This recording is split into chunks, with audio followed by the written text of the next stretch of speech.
When you think Square Enix, you probably think video games and of course Final Fantasy. But there's more to this company than meets the eye. Over the past few years, Square Enix has made a name for itself making really awesome toys.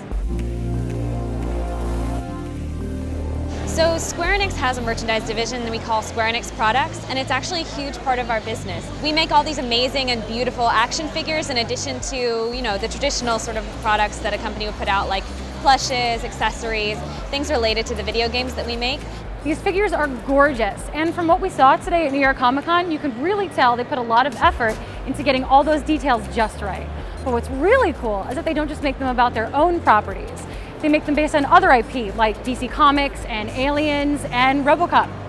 I feel like a lot of times, especially at cons, people will see the Square Enix banner and come in and sort of expect Final Fantasy or Kingdom Hearts or one of our other big titles, and then notice, hey, that's Batman. Like, I had no idea they were in the collectibles market. But obviously, if you're coming from a collector's perspective, Square Enix Products and Player It's Kai are actually starting to carve out a pretty decent-sized niche for themselves.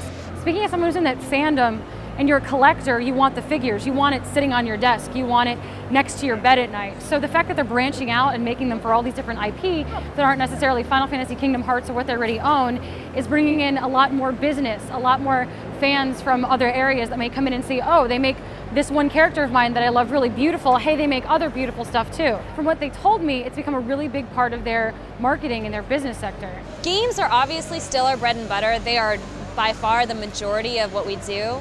But there is a consistent, small, but dedicated merchandise section. And it's just growing and growing every year. Like, we've expanded over the past 5 or 6 years exponentially. Like, each year is probably double the size of the previous year. These figures are extremely popular, and with the transition to next-gen consoles coming up, this could help the company weather any potential problems with future game launches.